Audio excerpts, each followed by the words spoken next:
day the doctor confirmed Eli's leukemia had returned, I didn't cry. I remember staring at the grainy gray scan, trying to blink away the meaning. But the words wouldn't vanish. It's back. I'd spent 4 years preparing for this. 4 years juggling part-time shifts, side jobs, online gigs, selling everything from my old engagement ring to my childhood comic collection. Anything to get Eli the fighting chance he deserved. Every cent had a purpose. Every sacrifice had a name. Eli. He was 7 now, still so small, too light for his age, but so strong. He smiled even when they poked his veins, called me his lion mom, said it like I had magic. We needed $60,000 for the specialized immunotherapy trial in Seattle. We'd hit 58. My last check was due the next morning. I hadn't told Eli yet that we were going. He loved surprises. I was going to put plane tickets in his lunchbox with a drawing of a lion. Please subscribe to our channel and tell us in comments from where are you watching this video. That night I fell asleep curled around him on the couch, the heating low to save money, but his arms around my waist like I was everything. I was woken up by a phone ping. Hey, sweetie, just letting you know we booked everything for Kira's Maldives trip. The suite is stunning. We'll send pics. Oh, and we borrowed the money from the family account. Family comes first, not you. My throat closed before I could even scream. I sat up so fast Eli stirred. Mommy? I kissed his forehead and told him to sleep. Then I grabbed my phone, opened the banking app and stared. $207. That's what was left. The account I'd locked. The one I'd told my parents not to touch. I'd opened it under my name, but made the mistake of listing Mom as an emergency contact after she faked a panic attack last year and guilted me into it. They'd found a way in. They stole everything. Everything I'd bled for. I called my mother. She answered on the 3rd ring like she was at a spa. Darla, don't be so dramatic. You can always save again. I was shaking. He needs that money for the trial. It's in 3 days. My dad's voice cut in, loudspeaker. Then tell your little brat to wait. Kyra's been planning this vacation for years. You know how stressed she gets. Mental health is health, too. I couldn't breathe. You used my son's cancer fund to send Kira to a resort? She's your sister, my mom snapped. She deserves joy. And frankly, you've been acting like you're the only one with problems. We raised you. You owe us. You owe us that money, my dad barked. If we hadn't housed you when you were pregnant, you'd be in a shelter. That boy should be grateful we even acknowledge him. My hand was clenching the phone so tight my knuckles went white. I worked for every dollar. You didn't give me a cent. And now he might die. Oh, don't be so melodramatic. If he dies, that's on you for not working harder, Mom said and hung up. I stood frozen for a full 5 minutes. Then I quietly walked to the bathroom, threw up, wiped my face, and came back to find Eli clutching my scarf in his sleep. I didn't call the hospital that day. I didn't cancel the trial. Instead, I called someone else. Carmen. She was an old classmate who now worked freelance cybersecurity and fraud detection for corporations. We'd lost touch after school, but I'd helped her once when her dog got sick, paid half the vet bill when her paycheck bounced. She never forgot. I sent her everything, screenshots, the bank records, voice recordings from past conversations. My parents had no idea I'd kept evidence every time they threatened to reclaim money from me or made me sign temporary loans to cover my sister's car upgrades. Carmen texted me back with a skull emoji and a single word: war. That night, I tucked Eli into bed and whispered, "Want to hear a secret?" He grinned sleepily. Always. "We're still going to Seattle. Mommy's just got a few lions to hunt first." And he laughed. Not because he knew what I meant, but because he believed I could. He always had. And this time I would prove him right. The next morning, I didn't cry. I got dressed, braided Eli's hair gently, packed his favorite plush lion in his backpack, then dropped him off at school with a kiss on his forehead and a promise I would keep. "You'll be roaring in Seattle soon." Then I sat in front of my laptop with Carmen on a video call. She looked like she hadn't slept. Her coffee was nearly empty, her fingers flying across the keyboard like a sniper in a war zone. They transferred the funds to a joint vacation card in Kyra's name, not even smart about it. Their digital footprint is embarrassing. They've been using the money all night. Airport lounge passes, luxury upgrades, spa appointments booked for next week. I've got all the logs. I clenched my jaw. Can we reverse it? Not legally. It's a shared account under your mother's access now. But, she smiled slowly, we can crack them. I leaned in. Tell me. Within hours, we compiled a timeline, digital logs and screenshots of every message my parents had ever sent, guilting me about Eli, using phrases like, your mistake, we gave you life, you owe us. Don't expect us to raise your sick kid. And Kyra's vacation is therapy. I uploaded all of it into a folder labeled Unmasked. And then came the idea that changed everything.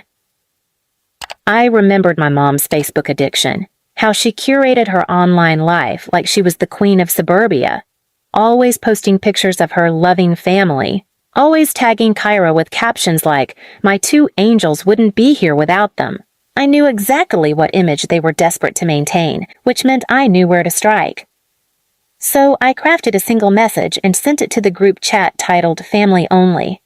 It was a photo of Eli from last night, his tiny body curled on our broken couch, hugging his lion, and below it, my message. He asked if Nana and Papa still love him. I didn't know what to say. Nothing for 10 minutes. Then, Mom, don't guilt trip us, darling. This is low. Dad, we did what we had to for the family. Kira, don't involve me. I needed the break. Mom again. If you say anything public, you'll regret it. Remember who raised you. I smiled, because that threat, that was exactly what I needed. Carmen helped me schedule a glitch. My mom's Facebook page was auto-synced to an old photo dump folder I had access to. Years ago, I'd set it up for her when she didn't know how to back up her phone. She'd never changed the settings. With one click, dozens of screenshots from our folder, texts, bank logs, recordings, slipped quietly into her family album folder. And when she proudly posted a new vacation selfie captioned, "Nothing like peace and love with my favorite daughter," all the synced posts flooded in, with no warning. People saw everything. Wait, you stole your grandson's cancer money for a spa trip? You're a monster. Who the hell does that to a sick kid? Within minutes, her comment section went from adoration to disgust. Her church friends unfollowed her. Her bridge club group chat booted her out. Even Kyra's influencer friends began tagging her in how not to be a human memes. My dad called me, screaming, "I will sue you."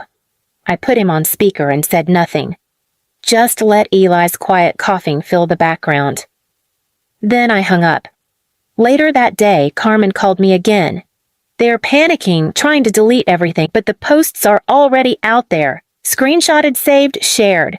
Your mom's local women's group? They've blocked her. Kyra's PR client dropped her, and I found something else. What? She smirked. You remember your parents said they helped you raise Eli? Yeah. Well, they filed their taxes 2 years ago, claiming him as a dependent. Fraud. On a year they didn't even see him. I blinked. That's a felony. Exactly, and I know someone in the state auditor's office who'd love a chat.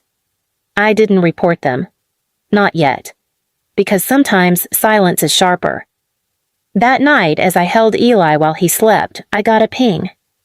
A message from my mom. We didn't know it was this serious. Just tell us what to do. Another ping. Tell the world you lied. Delete everything. Then another. We'll pay the money back. Please. I stared at the phone and slowly typed back. He'll still go to Seattle. You just won't be a part of the story anymore. And then I blocked the number. Because when someone steals your son's breath just to buy comfort, you don't give them another breath of your life. You let them suffocate in their silence. 3 months later, Eli's breath came easier. The treatment had started in Seattle, thanks to a grant from a foundation that helped single parents with medically vulnerable children, and a private donation from a stranger who had seen our story shared by one of Mom's ex-friends. We were finally standing on solid ground again. Not comfortably, but solid. I worked double shifts at a bakery during the week and cleaned an office building on weekends. I slept 4 hours a night. I never told Eli about the insomnia, the leg cramps, the stack of unpaid bills still waiting. He only needed to know one thing. His mom would fight and win. One day in the hospital, the nurse pulled me aside and whispered, "Someone's been calling every day asking to pay the rest of the treatment anonymously." They wouldn't give a name, but I recognized the voice. It was my father. I said nothing. Because the real price wasn't money, it was presence, and they'd already made their choice. Back in our hometown, the fallout continued. My parents were still being dragged in local Facebook groups. The community, who once called them perfect grandparents, now whispered when they walked into stores. Someone keyed their SUV. A woman at their church publicly asked if they planned to steal from any more sick kids. But the worst was Kira. She lost 2 brand deals. Her Instagram went from polished reels of blessed life to damage control apologies that no one believed. She tried to claim I'd forged the screenshots, but then Carmen released the original metadata, proving otherwise. Kira posted a teary video begging for forgiveness. It got stitched with side-by-side footage of Eli coughing during his treatment. And it was Kira who got exiled next.